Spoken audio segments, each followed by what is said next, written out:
YouTube is in with your boy Zell, and I'm back with another video. You heard me? Breaking Lomachenko versus Tank Davis. Finally. Man, let's get it. Teofimo Lopez beats Lomachenko. Kambosos beats Teofimo Lopez. Lomachenko stops Kambosos.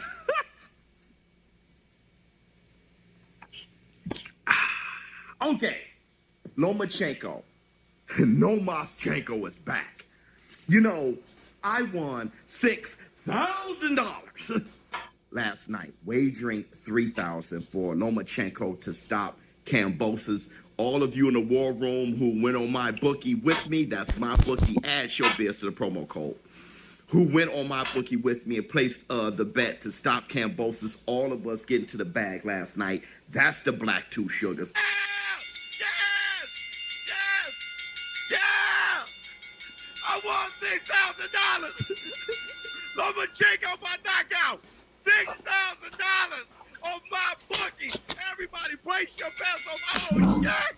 I love you like a play cousin. Let's get to the money. So let's talk Lomachenko and my analysis of this fight. Lomachenko won every round to me. It was pure domination. I think a few of you guys gave Kambosos the first round. I didn't. Now, they show the copy box numbers. And in my opinion, honestly, I think it's bull. Yeah. But that's all we got. I'm not willing to count the punches myself. So all we have is copy box numbers. So we have to go with it. But I recall Kambosos landing more punches. Like you guys saw my live stream commentary. I was calling it real time. Like, no, I saw him land more punches than one. Okay. So I think the copy box is a little bit off, but I think it's still a domination from Lomachenko. Lomachenko, I mean, just his movement, everything goes without saying. And Kambosos, he wasn't over his front foot, not like that. He got caught a few times when he was really trying to, you can't teach an old dog new tricks. But he was going to the body well. He was trying to be a counterpuncher, stand straight up a little bit more, like get behind his front foot, not stand straight up, but get behind his front foot a little bit more. But Lomachenko was just head and shoulders better than him. I love that Kambosos said this was his best training camp. He prepared very well. It's just that Lomachenko was better. A great stand-up guy, Kambosos is. Lomachenko started going to the body with that straight left, and we knew his goose was cooked. Kambosos' goose was cooked then. And he ended up stopping Kambosos. They threw in a towel. Lomachenko was back. I want to say this, though. Bob Arum is talking about Navarrete versus Lomachenko. We don't care about that fight. Or Shakur Stevenson. We care about that. We care about that fight. Two fights that I'm salivating, okay? Especially Navarrete, to be honest, especially that. Because that is so bizarre. Like, they both busy. They both, Navarrete got this new kind of style that's kind of awkward, but a busy fighter, big guy. I mean, just a bizarre fight. I would love to see it, okay? It's kind of hard for me to even imagine how that would look.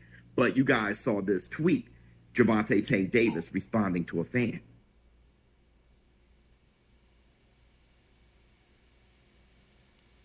I want to say this, okay?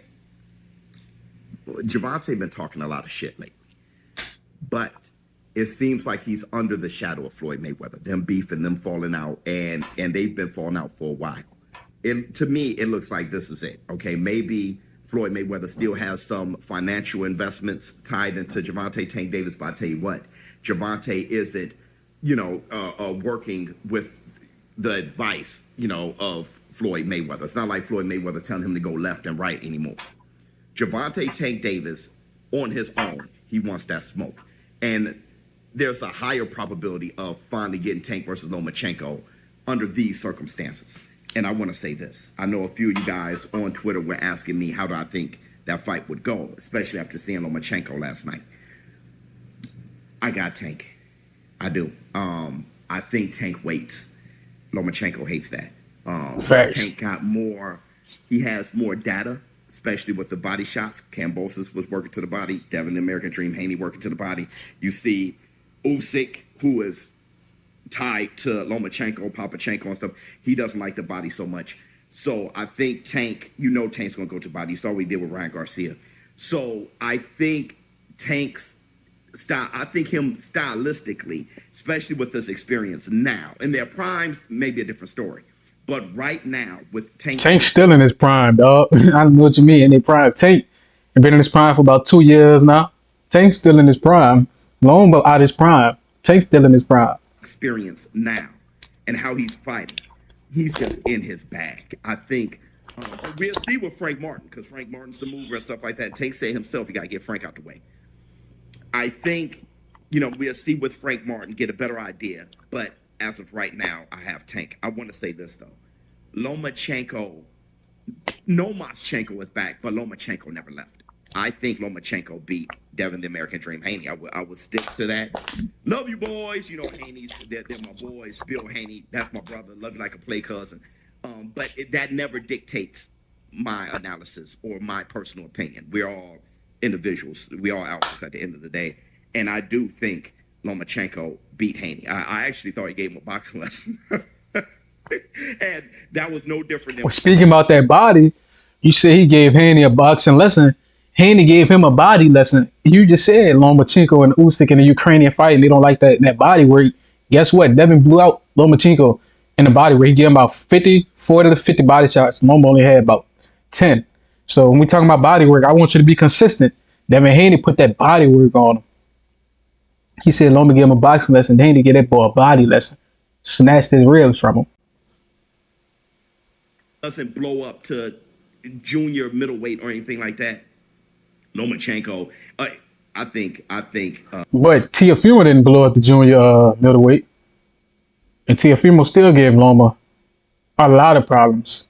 So that logic has a flaw in it as well, Showbiz. I think he'll probably beat Ryan Garcia, though. I do. I think Lomachenko will probably beat Ryan Garcia. That's a weird matchup for Ryan. Just the way the footwork of Lomachenko. But let me know. Lomachenko too small to fight Ryan, man. Lomachenko not fighting Ryan. Ryan a welterweight. Lomachenko small for lightweight. Lomachenko weighed 134 last night. He's small. Lomachenko's a small man, especially for Ryan. And I can see Ryan timing that jab, or when Lomachenko try to step, he can maybe pendulum step, flip his hips, and he can throw that hook. He maybe be able to jump, pendulum, and throw that hook. So it's interesting ways that fight to go. But Lomachenko and Ryan not fighting, bro. It's not gonna happen. Below Showbiz, don't. Tank Davis versus Lomachenko, fantastic fight. Lomachenko versus Shakur Stevenson, Fantastic. that fight I almost can't call. I love to know what y'all think in the comments. I don't know who will win that fight. That'd be something else. Two southpaws. Discourage Shakur Stevenson from being aggressive at all. No, hell no. He can probably run away with a point victory here. All right. Let me know how you feel in the comments below. I'm out. Man, shit. I got Tank Davis. Tank Davis can discourage Loma from coming forwards. We've seen Loma not come forwards against Teofimo. He came forwards against Devin because Devin didn't give him nothing to be scared of. You see him come forwards go backwards against Teo. But he came for Kambosos. He went around Kambosos. And that's how he'll have to beat Tank, going around him, landing punches. But they're both southpaws. So it'll be like an orthodox matchup since they both have the same style, the same stance. So it'll be interesting, bro. It'll just be a southpaw v southpaw. Errol Spence versus Bud Crawford. That's the type of skill that'll have to be shown. But somebody gonna have to win, bro. Somebody gonna have to dominate. And with that being said, like, comment, subscribe, share this. We're on the road to 2,000 subs. To all my haters, fuck y'all, but I love y'all. Till next time.